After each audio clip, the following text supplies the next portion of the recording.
Well, it's happening. It's really happening. After, how is it, like years? I don't know, like years, maybe months, probably years. After years and years, months of procrastination, not procrastination, but just testing, uh, months of testing and constant testing and people getting aggravated because they're not in service yet, and people just being pricks, I guess, annoying. I don't know.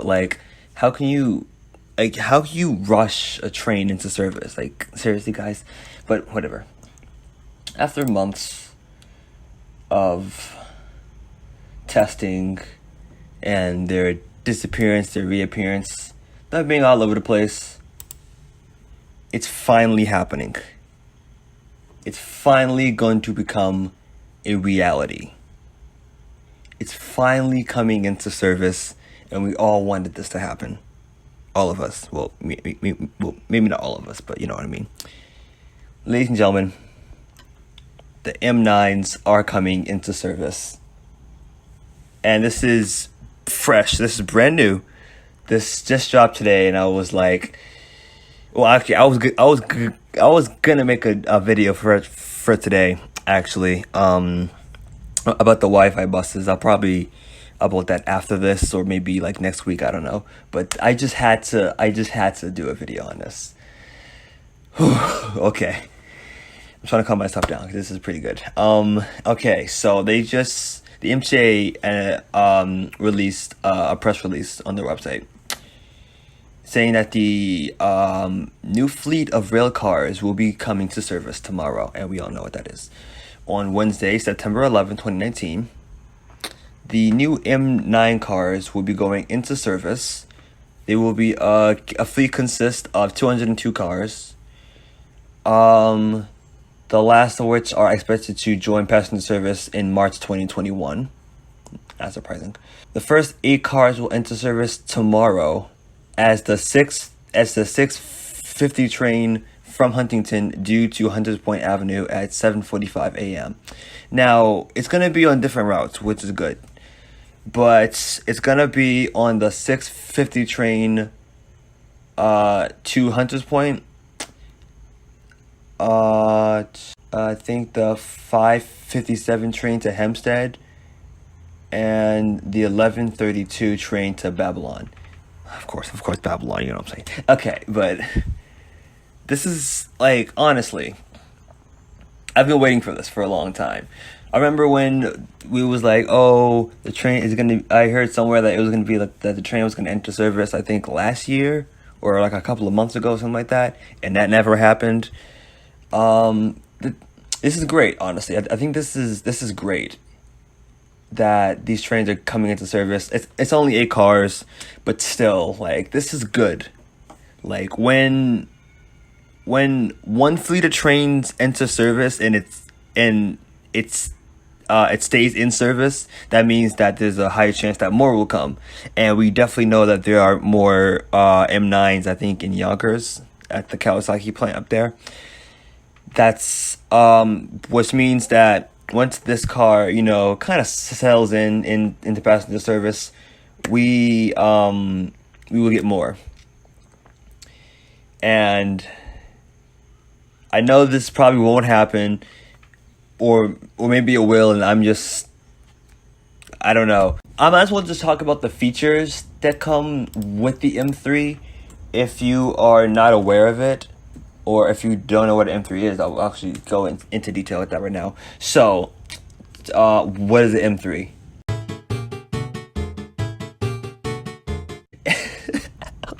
It hasn't even been a whole hour. No, I'm sorry. It hasn't been like 2 hours yet. Or like 24 minutes, and Newsday already covered this. Newsday covered this already, and it hasn't even been 24 hours. That's freaking crazy. But anyways, what is the M9's? The M9's is the new and improved fleet for the Long Island Railroad. I might have covered this. I lied. I actually did it. These are new trains. I believe.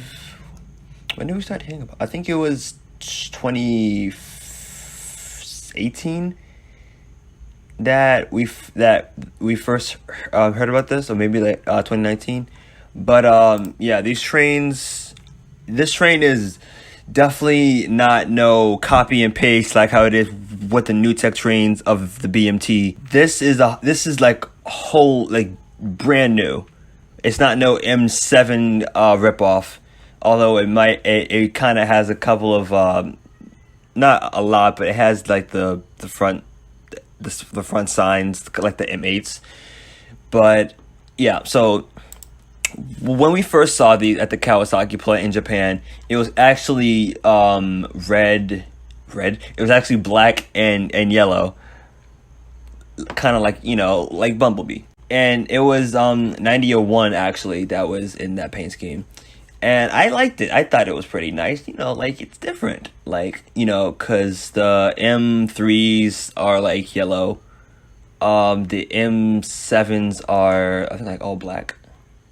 No, yeah, they're like all the top part of the front is black, and where like the lights are is yellow. And I thought this was nice, but because of a certain somebody, we all know his name, they had to change the cars that they had in Japan from being black and yellow to now just silver and blue and white, which I thought was cool. It definitely does make the train pop out more. And aside from that, they also have the famous, infamous Cuomo scheme with the dark blue, with the blue, dark blue, yellow and gray on the side, and I didn't mind that, honestly. That was really cool. Now let's talk about the interior. To get into it, let's talk about the doors.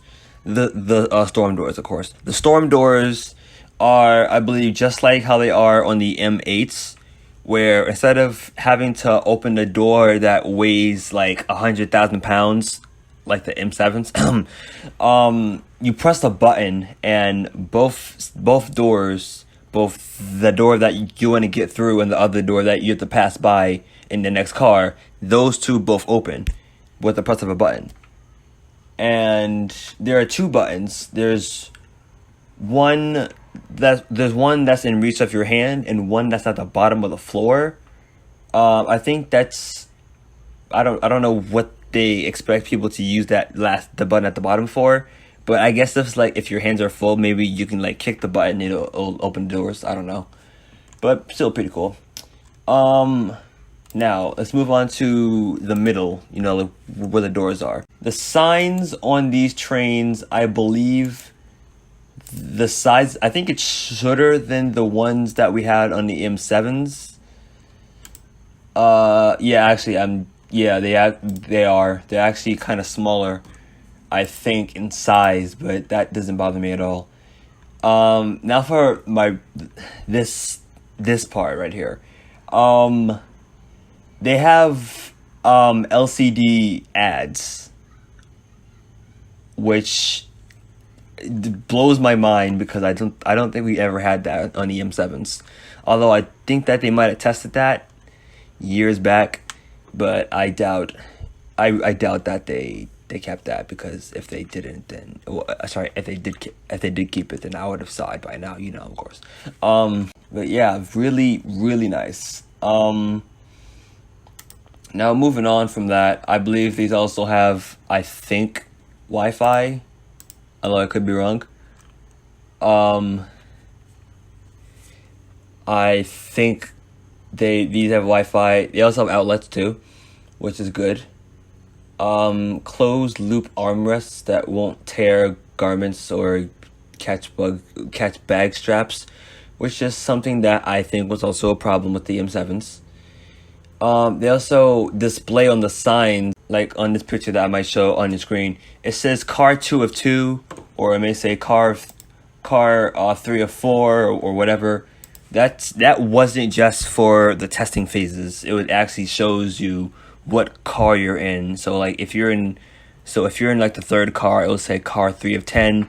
If you're in the fifth car, it'll say car 5 of 6, which is cool. I guess that's a cool feature. I guess people just don't know, like, like where they're at.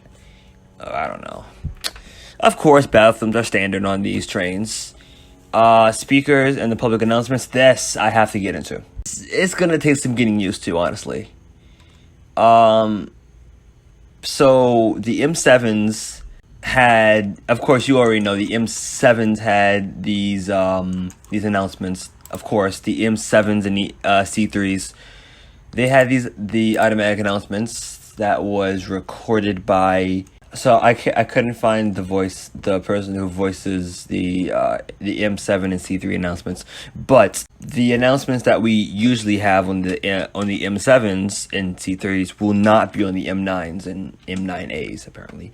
I don't know why they decided to change that, and I did hear in a clip, or someone showed a clip of the interior announcements a long time ago. I don't have the clip to that, and if I did, I don't know if I should post that or not. But the announcements are different. I believe it's a female voice, female voice, and that's not the problem with that. The problem is that it sounds a little bit robotic. But of course, that's gonna take some getting used to.